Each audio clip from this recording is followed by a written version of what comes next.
River, making its way through the heart of Europe. A journey past landscapes like no other, revealing a wealth of natural treasures. But this is more than one of Europe's largest and oldest rivers. Steeped in ancient myths and legends, it's one of the most romantic of all waterways.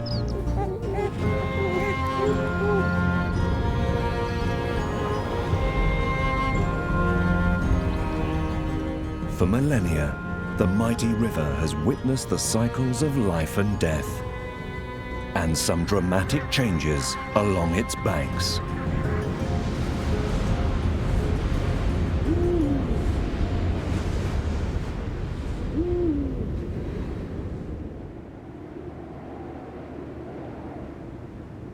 Somewhere high up in the Swiss Alps, a tiny glacial lake gives rise to a mighty river.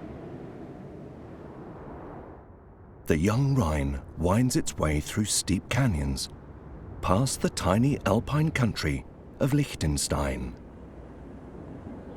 and into Lake Constance at the foot of the Alps, which provides drinking water to large parts of southern Germany.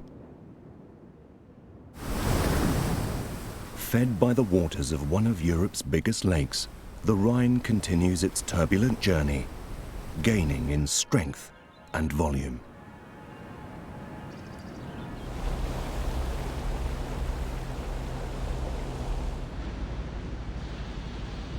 The 13th century Mouse Tower at Bingen in Germany marks the end of the Upper Rhine and the beginning of a landscape famous for its vineyards and medieval castles.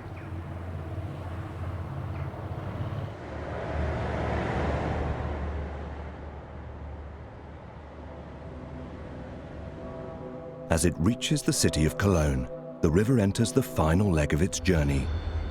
Deep within Germany's industrial heartland, there are pockets of flooded forest that once covered much of the river basin.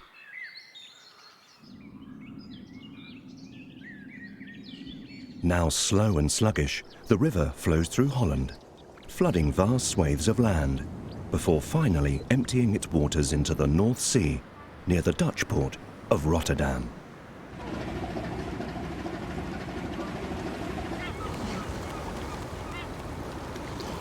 The tidal mudflats of the river delta are home to common seals. They are happy both in the salty waters of the open ocean and the fresh water of the river mouth.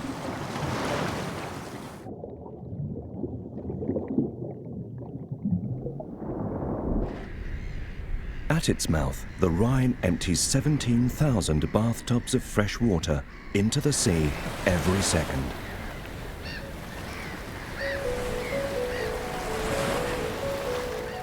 It's the end of its journey of over 1,200 kilometers.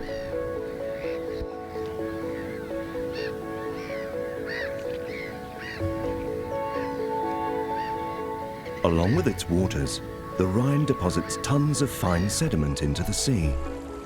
Much is washed away with each tide, but nonetheless, over time, the river delta creeps further and further into the North Sea.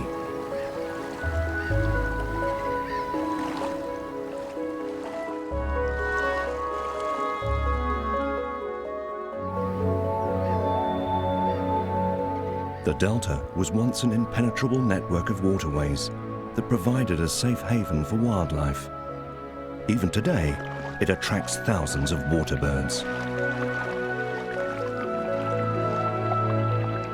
150,000 migrants spend the winter months here, and another 80,000 stop to refuel on their journeys.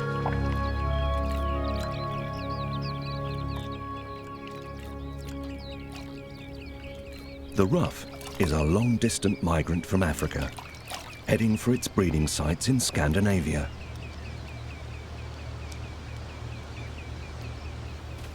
The males have already donned their breeding plumage, but it's been over 20 years since they last raised their young here in the river delta.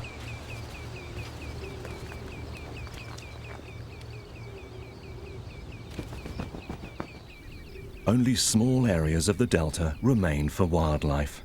Most has been claimed for human activity. The most northerly arm of the river flows out through Europe's largest port, Rotterdam. But since the earliest settlers made their home here, they've faced a constant battle with floodwater.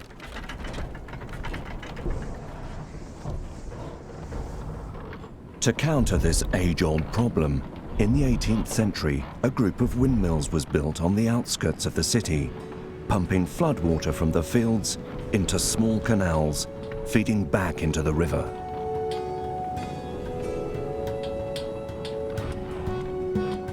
The 19 windmills of Kinderdijk were built not to grind corn, but to drain water into the Rhine.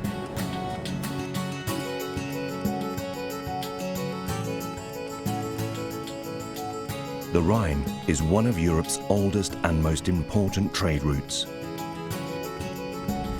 The early Romans used it to carry goods and armies for their military campaigns.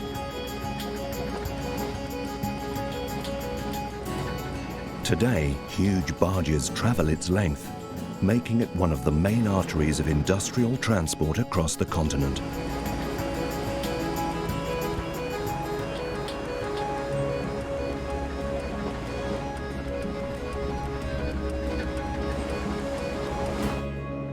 A 170 kilometers inland, the river runs along the German-Dutch border and is straddled by Germany's longest suspension bridge.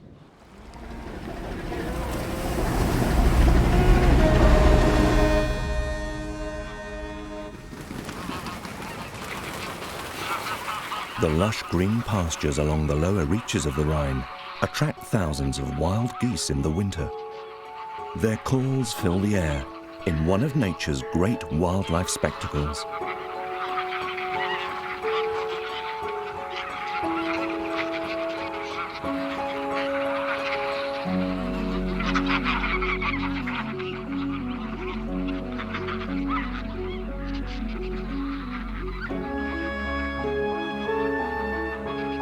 The birds have traveled over 6,000 kilometers from their Arctic breeding grounds to winter here.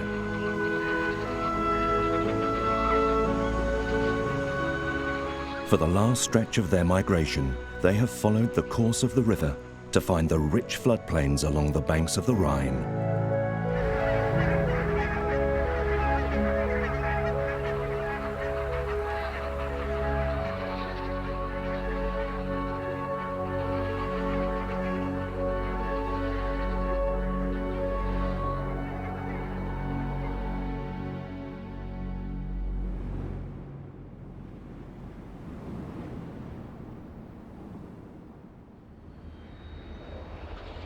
Traveling upstream, the landscape now changes.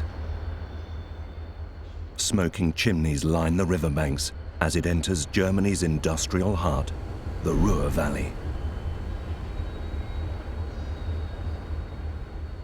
The region's strategic position along this major waterway allowed it to grow rapidly in the 19th century and become Europe's main industrial center.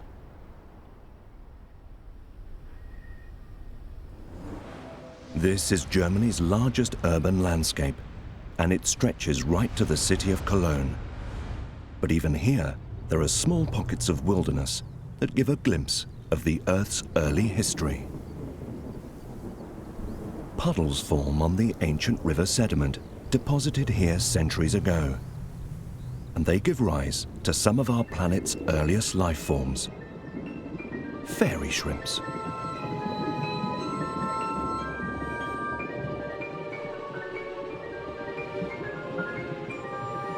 The small crustaceans evolved some 500 million years ago and thrive in temporary pools of water that dry up again within days. They swim upside down, filtering tiny particles from the water.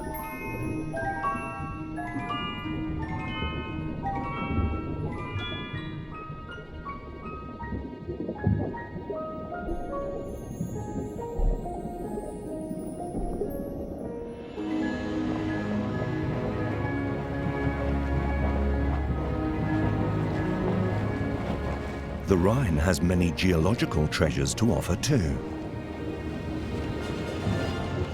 The world's tallest cold water geyser at Andernach.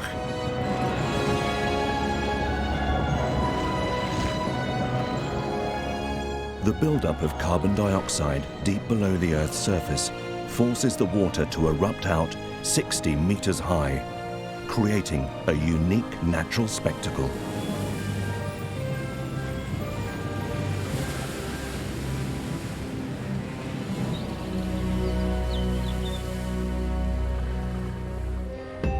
The Lower Rhine ends at Andernach, but it's the Middle Rhine with its numerous castles and breathtaking landscapes that attracts most visitors.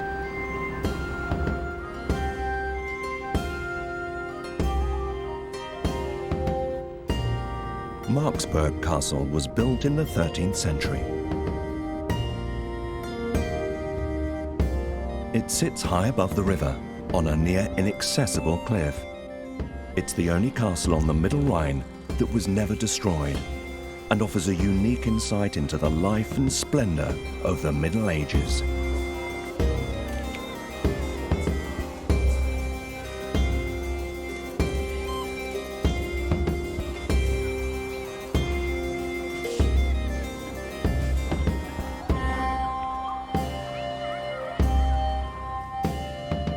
The castle's striking architecture and dramatic position have made it the inspiration for many fairy tale castles. The ruins of other, less well-known castles provide homes for some unusual residents. A family of eagle owls. High up on a window ledge, they can raise their chicks in safety.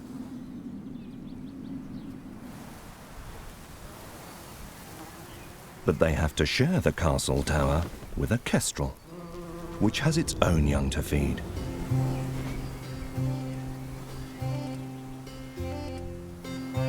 The human visitors that arrive each weekend don't seem to trouble the animal residents.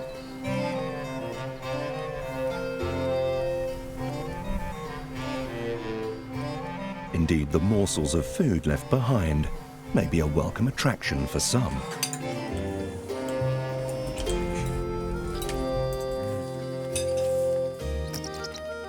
Up in the eagle owl nest, it's also dinner time. The female tears up scraps of meat to feed her hungry chicks.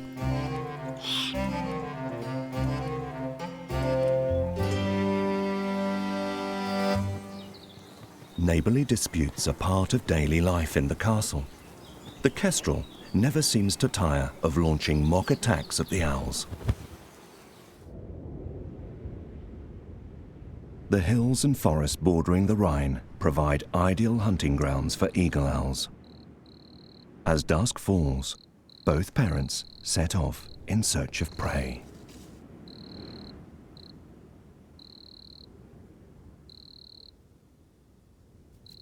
They're after small mammals that come out after dark.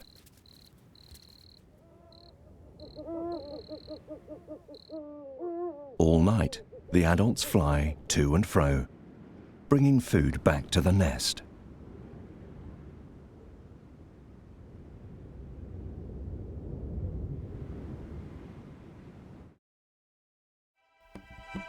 Inside the castle, tiny intruders are breaking into the kitchen.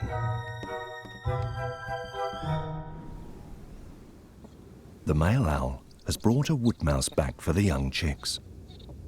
Unlike the female who tears up the food into small pieces, he offers the mouse whole. The chick seems unsure how to deal with it.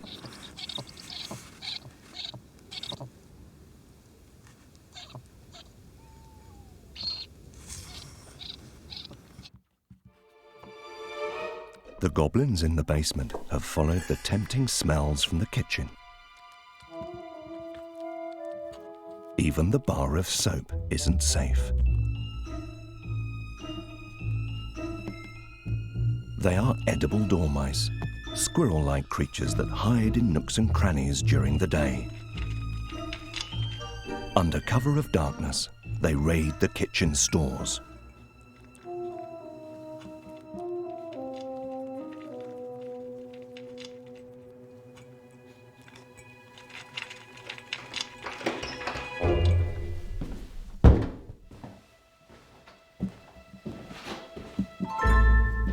Inside the castle walls, the dormice are safe from eagle owls. The young owlets are mostly fed on hedgehogs, rats, and crows. At 2 weeks old, they are now able to help themselves to the food stores on the window ledge.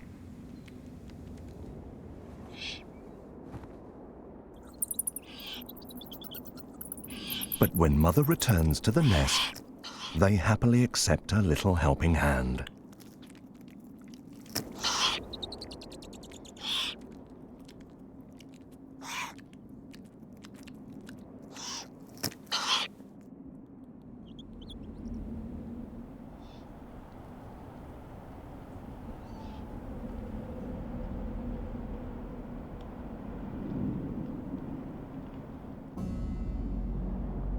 Nature's nighttime world often remains hidden from our eyes.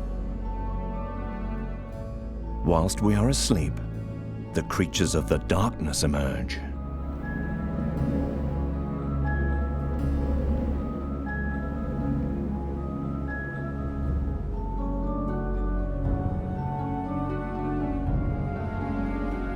The rafters in a church tower suddenly come to life with the wing beats of phantoms of the night.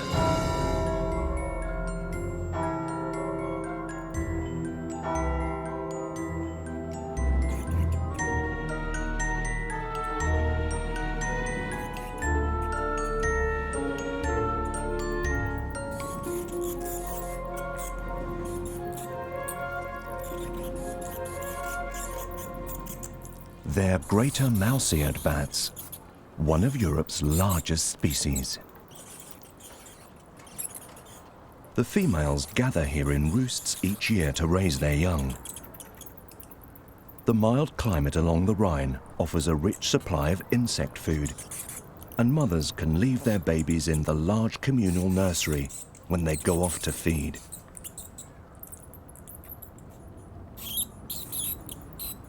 Whilst most of Germany's bat populations are on the decline, the greater mouse-eared is still faring well.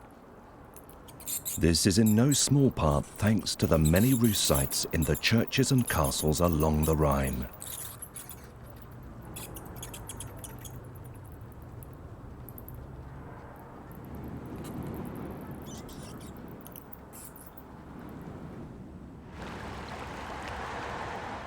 The steep slopes of the riverbank soak up the sun, and the dark slate ground holds the warmth long into the night.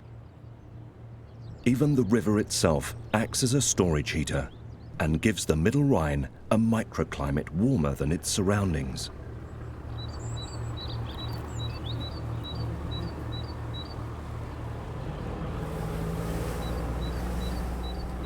The large volume of water flowing through the river keeps the temperatures mild, almost Mediterranean.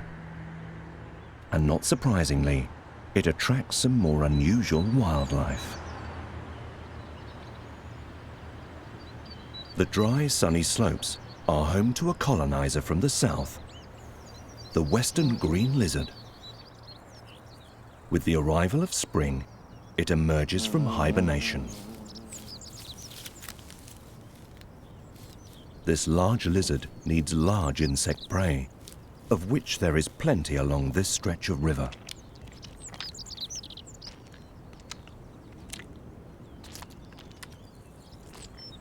But green lizards are rare in Germany. Their main home is in the warmer climes of France and Italy.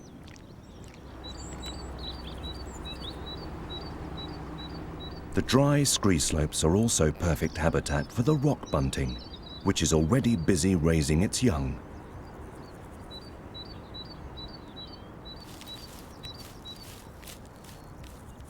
The green lizards likewise have no time to waste. In the safety of the brambles, they can get on with the business of mating.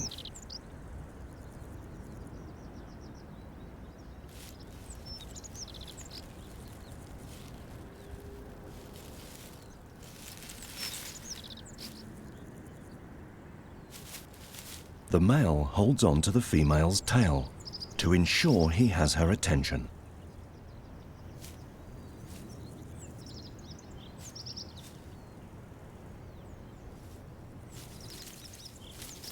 His throat has turned bright blue for the breeding season.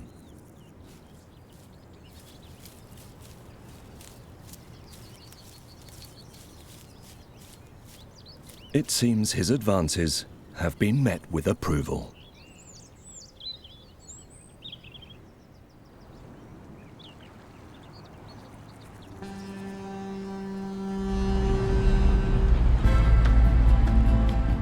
For over 2 millennia, the Rhine has been a major transport route from the Alps to the sea.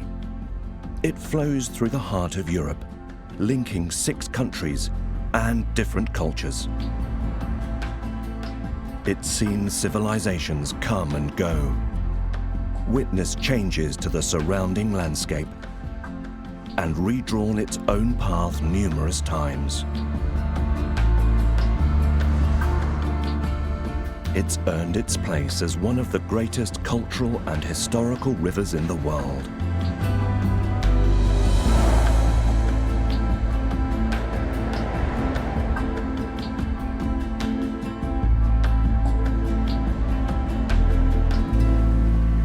The Middle Rhine is also known to produce some of the world's best wines.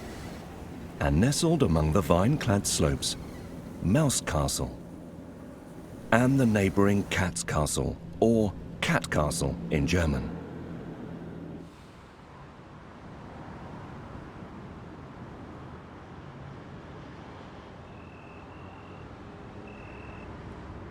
It's early evening, and a tiny shrew has emerged from the castle walls, looking for a meal. Other shrews are also appearing from their daytime hideouts.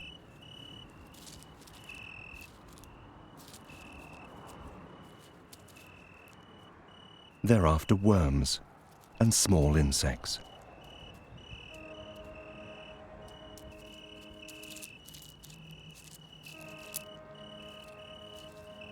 But shrews are fiercely territorial, and a rival will not be tolerated.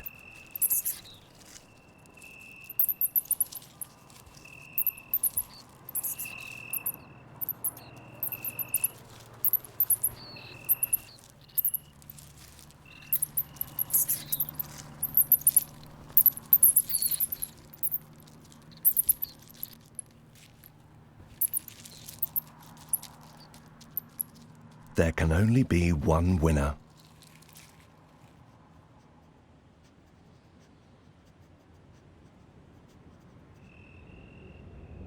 As the sun sinks below the horizon, other nocturnal creatures make an appearance.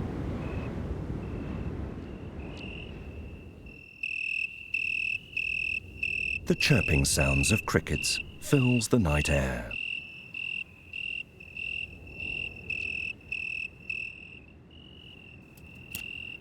They are hardly bigger than a centimetre in size, but their loud calls echo from one vineyard to another, creating a natural orchestra along the riverbank.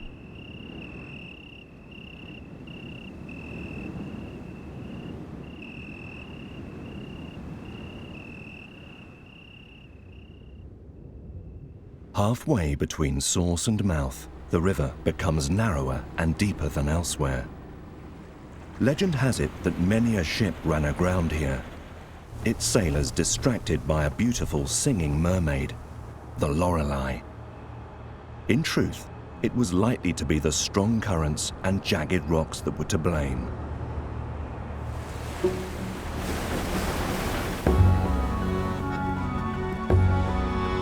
These days, traveling up the Rhine is no longer a hazard, but it's nonetheless still an adventure, full of surprising discoveries.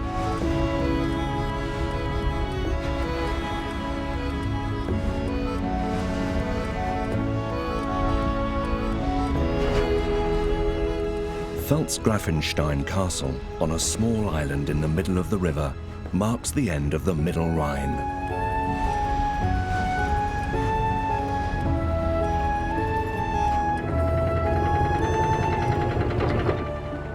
Biebrich Palace in Wiesbaden is the first landmark along the Upper Rhine. It's one of many places on this stretch of river that resounds with the calls of exotic birds. Rose-ringed parakeets have made their homes in the old trees.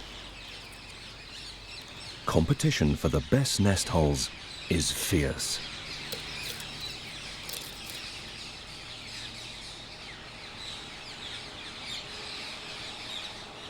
The tropical parrots are descendants of escaped cage birds, but are doing surprisingly well here.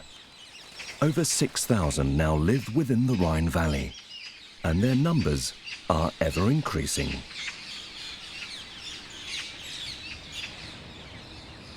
Just beyond Wiesbaden, the Rhine is joined by one of its largest tributaries, the River Main.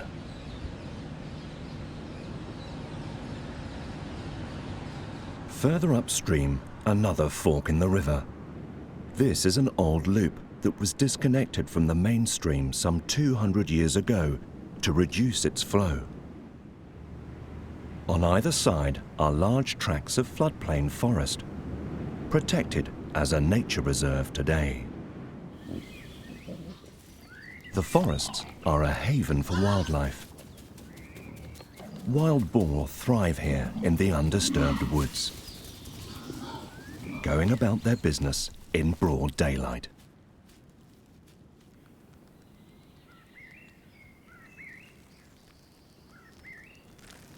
These wet forests, seasonally flooded by rising river levels, have all but disappeared from Central Europe. They provide a unique habitat for animals that need moist soil and boggy swamps.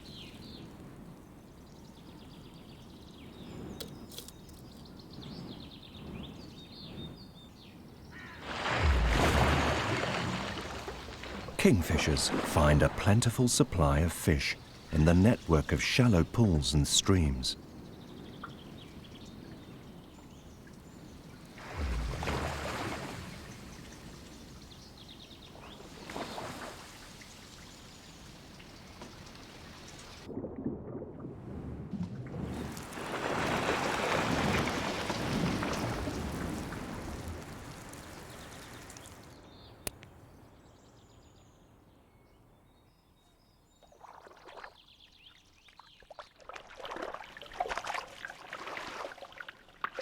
Other more common woodland birds take pleasure in a daily bath.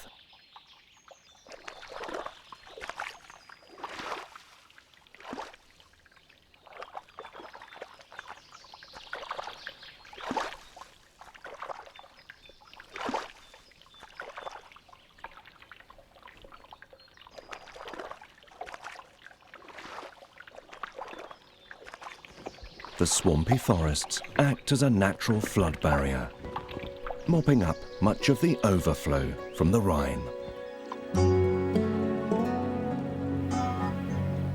Sometimes the water is 2 or 3 meters deep, creating a flooded world that harks back to primeval times.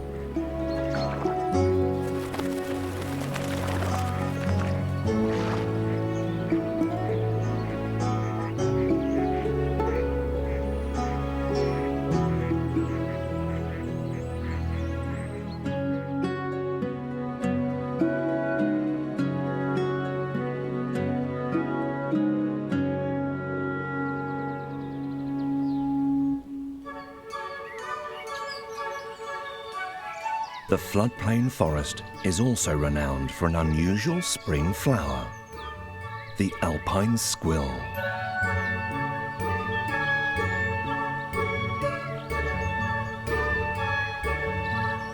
Within days, the forest floor is covered in a carpet of starry blue flowers, heralding the arrival of spring.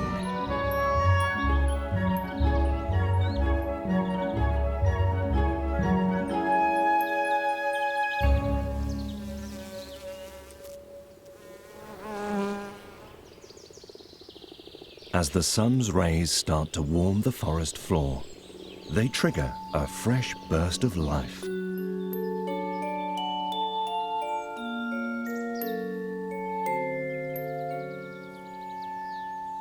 The lovely orange-brown caps of the velvet shank mushroom grow out of stumps of rotting wood.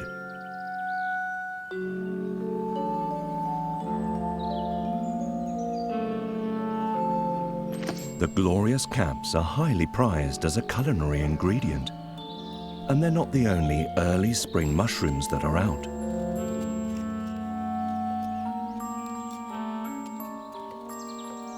The small bank vole, however, shows little interest in the elf cup mushrooms outside his burrow. It's after another treat, the seeds of an ash tree.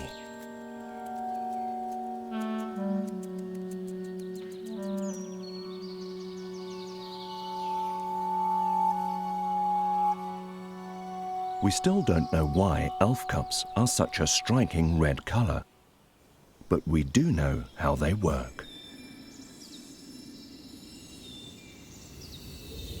The tiny parabolic reflectors collect the sun's rays and trigger the release of millions of tiny spores into the air. These are carried off by the wind to become the next generation of elf cup mushrooms.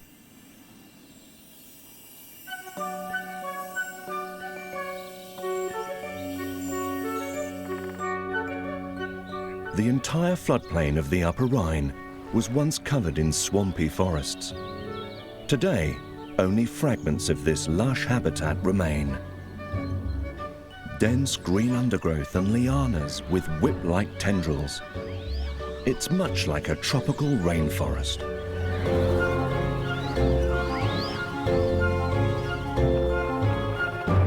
The dense vegetation lets through little light, so some plants climb to reach the sun. They wrap themselves around larger trees, using them as support to head upwards. Up in the canopy, the clematis can finally open its flowers to attract insect pollinators.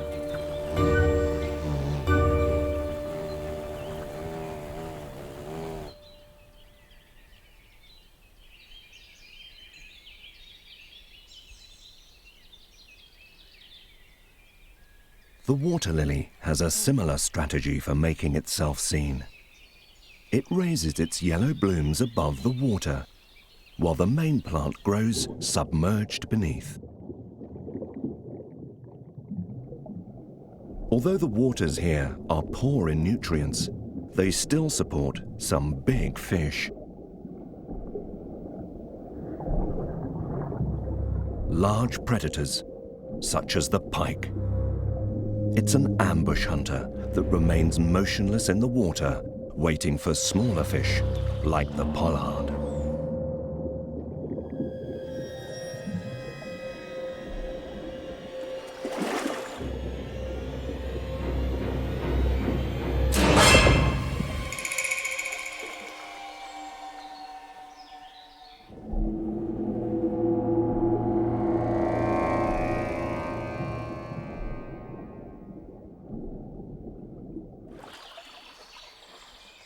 Willow trees are a typical inhabitant of the flooded forest.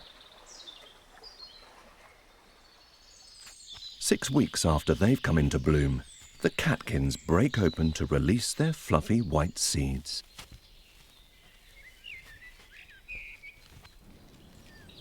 The small woolly bundles are eagerly collected by nesting birds.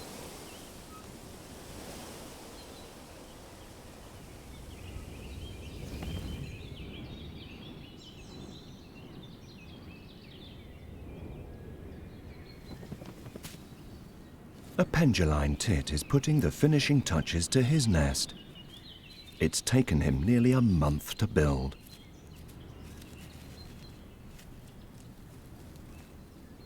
Each male makes a number of these complex apartments to impress the females.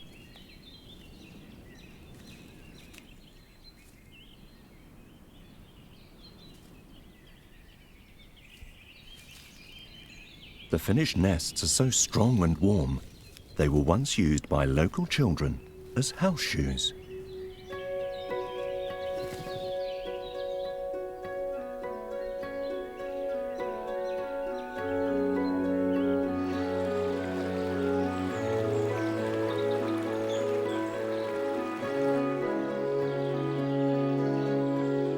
South of the flooded forest, on the French side of the Rhine, the landscape is a very different one. The rolling hills are prime fruit and wine growing country, thanks to the fertile volcanic soil.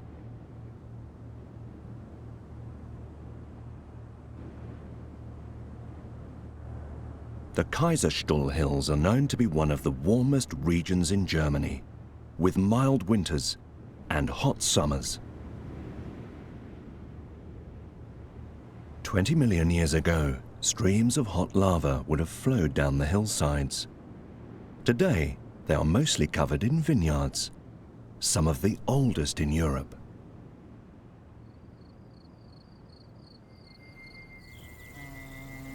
A praying mantis. It's looking for a meal.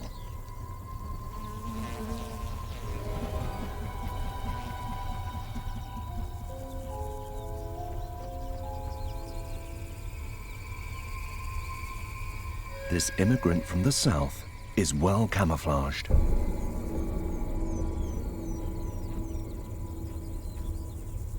It's armed and dangerous, and has a voracious appetite.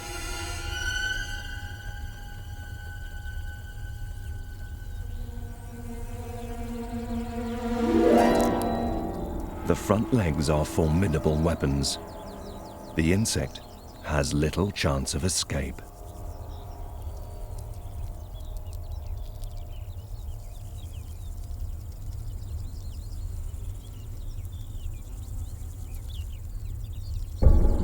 The warm summer temperatures and plentiful supply of food have triggered the instinct to mate.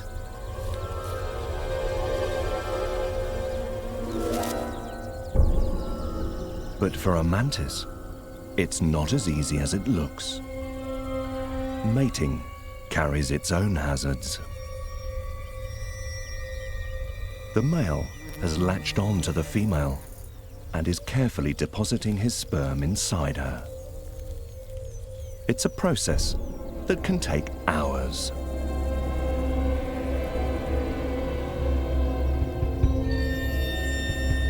The consummation of their marriage is quickly followed by his funeral. She's eaten him alive.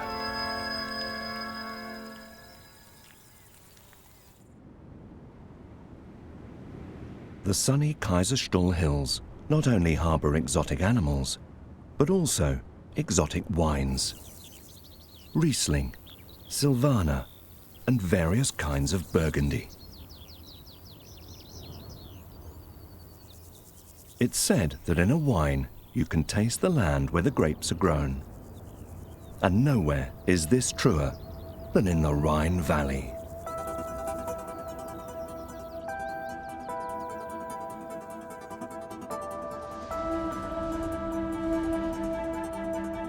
The journey upstream continues along the French-German border and into Switzerland. The river's course now runs steeper and is interspersed at regular intervals with locks and weirs to control the water levels.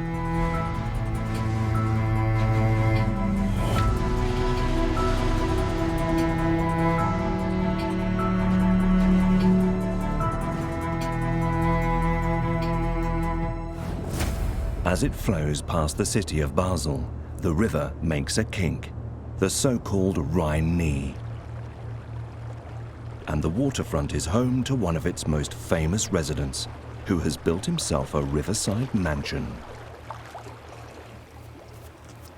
The beaver. Hunted to near extinction across Europe, it's now making a gradual comeback.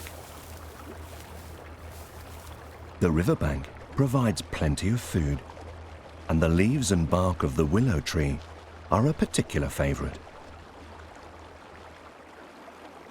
After more than 100 years, beavers are breeding along the Rhine once again. It's one of conservation's great success stories.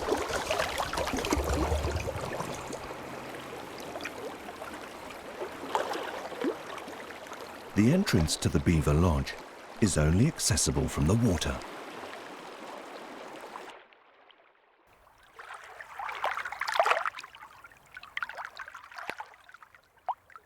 Inside the lodge, it's safe and warm.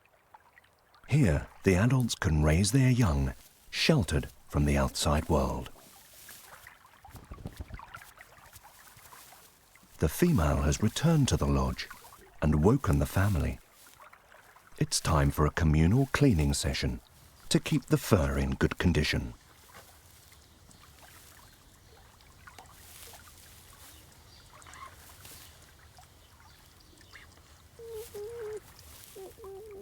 But luxury lodges sometimes attract squatters. A brown rat has also moved into the comfortable accommodation. The young beavers are hungry and trying to gain their mother's attention.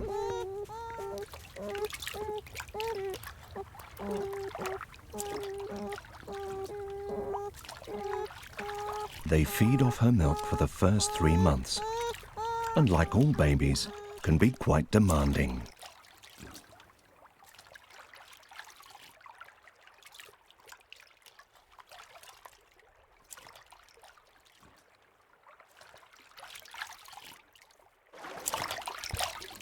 It's the male's turn to have a break from childcare duties. He's heading for a willow tree that the pair felled a few days ago. It will provide them with ample food for several weeks.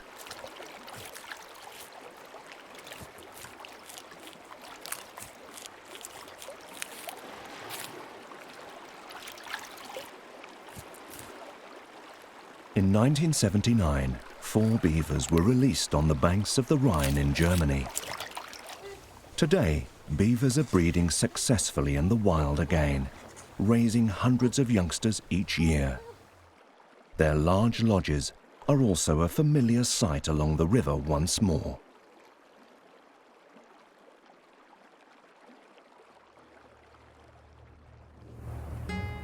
Further upstream, a man-made construction in the middle of the river. Rheinau Abbey, a Benedictine monastery. Just beyond the abbey, the slow-moving water gives way to turbulent rapids. It's the perfect habitat for a river specialist, the dipper. The thrush-like bird is an underwater hunter, searching for small insects between the stones on the river bed.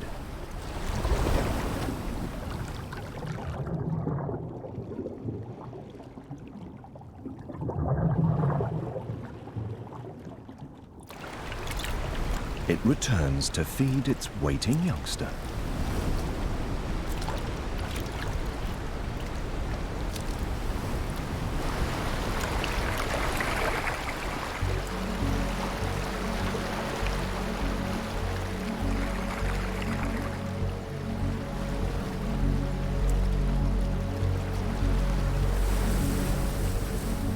"50 meters higher, and the rapids turn into a spectacular cascade.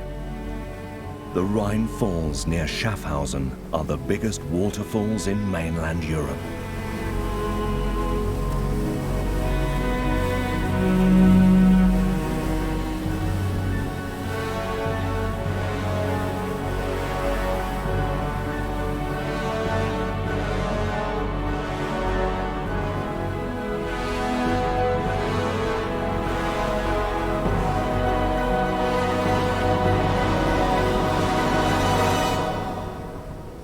The waterfalls form a natural barrier for ships and other transport. From here, the river's life becomes a very different one. 30 kilometers upstream, and the Rhine opens into the waters of Lake Constance. This huge water body straddles 3 countries: Switzerland, Germany, and Austria. At the other end, a man-made dam channels the Rhine's glacial waters far into the lake. The water from the mountains carries huge amounts of debris and deposits 3 million cubic meters of sediment into the lake each year, slowly filling it up. It's thought that in 18,000 years, Lake Constance is likely to have disappeared.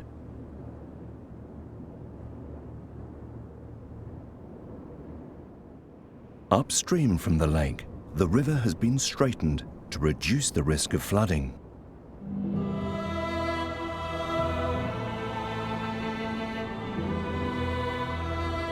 Here too it leaves a trail of sediments from the mountains all along its course.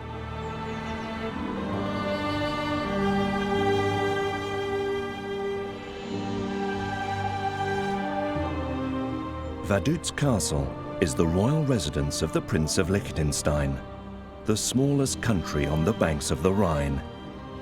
It's little more than half a mountain valley, flanked by the river on one side and the high mountains of the Alps on the other.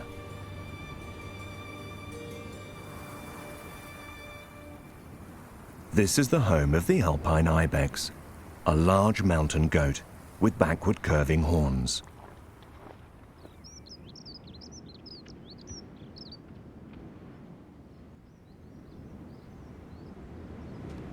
The black alpine salamander also lives up the steep slopes.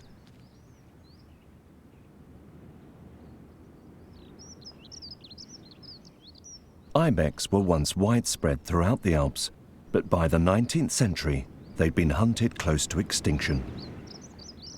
Only a single population of some 50 to 60 animals survived. The ibex that live here today are descendants of animals that were reintroduced about 100 years ago.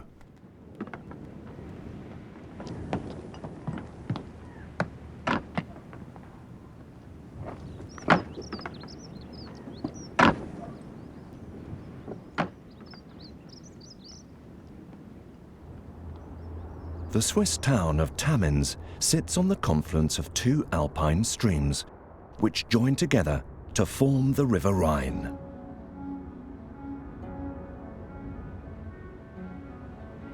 These high alpine streams have a very different nature. They are wild and untamed, carving their way through some of the most spectacular mountain gorges.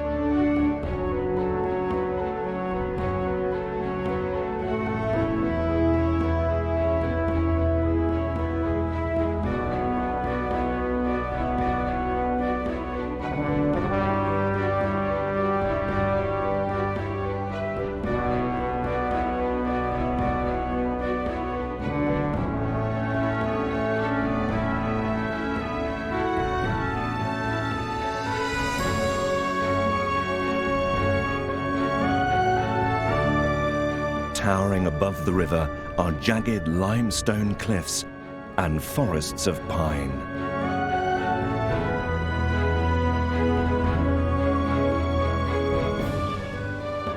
Up here, the young river is still a bubbling, carefree stream, untamed by man.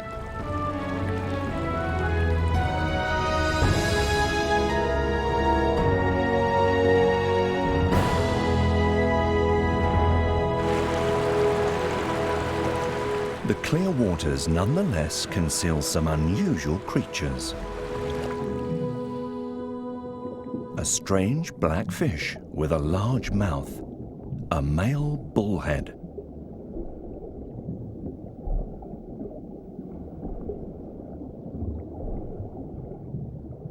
Schools of grayling also thrive in the cold, fresh water.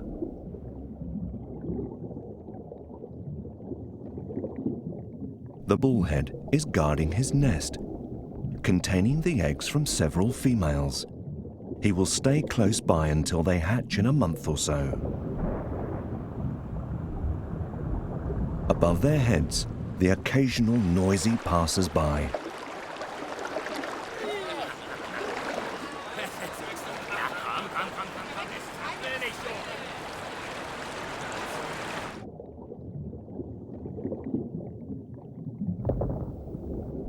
Every suitable rock has been claimed by a breeding bullhead. The male fans the eggs with his fins to ensure a steady supply of oxygenated water.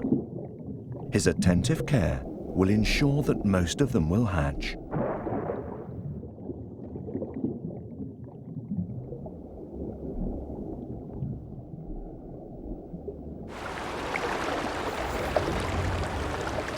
The journey to the source of the Rhine is nearing its end. High up in the Swiss Alps, numerous small streams race down the mountainsides and join forces to become the young Rhine.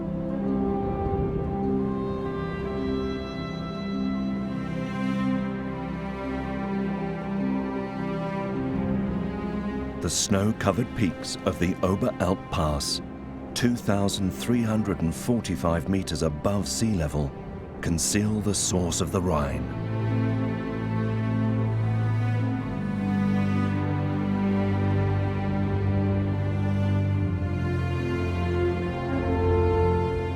Lake Thoma, nestled into the side of the mountain, covered in thick snow and ice for much of the year. This is where the Rhine is born. The small lake is fed by rain and snow and glacial meltwater. These drops of water join forces to become the first incarnation of one of Europe's greatest rivers.